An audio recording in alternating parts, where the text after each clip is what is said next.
It's the Behind the Shade show. because sometimes we don't know what we don't know, right? And we're afraid to admit what we don't know. What do you then think are maybe some obstacles that people face when they're trying to identify such patterns and ultimately change them, break them, or find new ones? I think most people are they're just on a journey to feel good and they want to enjoy life, they want to feel more fulfilled.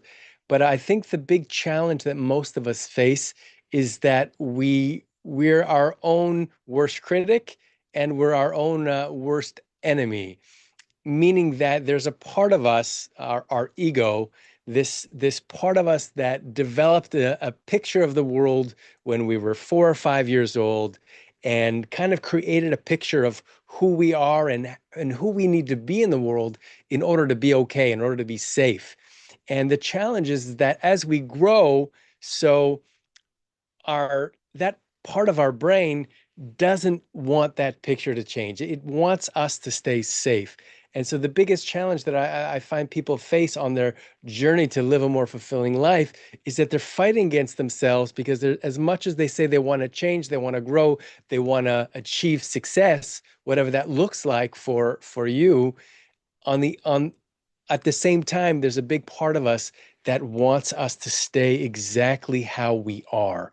And so until you understand that dialogue, until you understand the mechanics of how the ego works and really how the personality is built, we end up wasting a lot of time and a lot of energy when in fact transformation it's very simple. It's not easy, but it's simple. And so when we can become aware of our own patterns, when we can realize some of the unconscious ways that we respond to life, we can make some pretty dramatic breakthroughs in not a lot of time.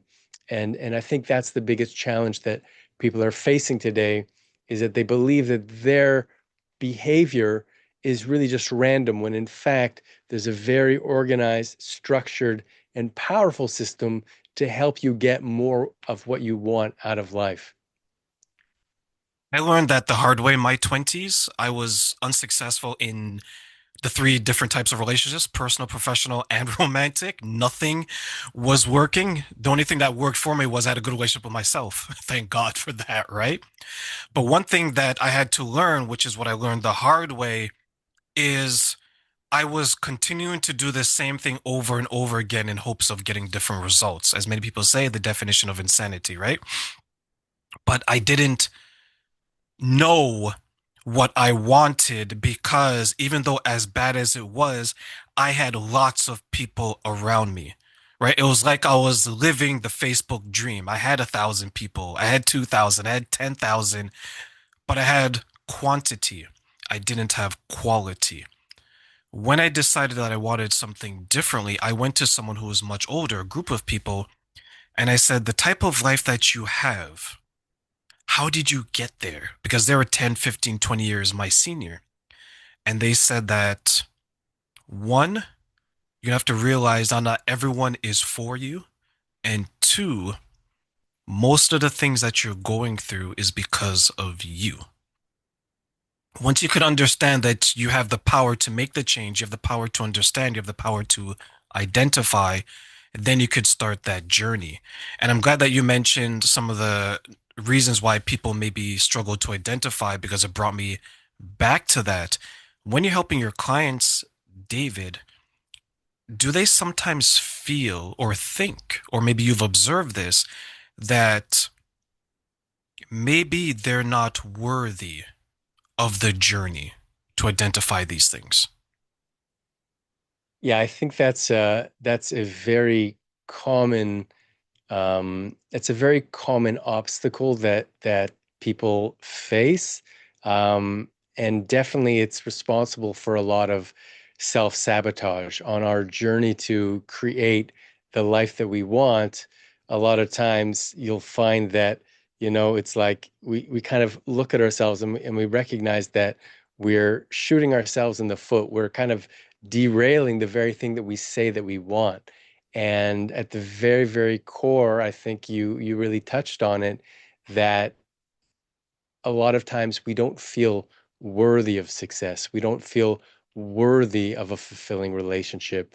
And the journey of life is really the journey of building more self-love, developing a rock solid, unconditional acceptance for ourselves, warts and all, as a vehicle to break through that wiring that so many of us have, that we believe that we are not worthy. But I think what even deeper where people struggle is they don't realize, we're not aware of the fact that we're not good enough, and we end up building these things called personalities, which are kind of ways of presenting ourselves to the world to kind of accommodate for the places where we might not feel good enough.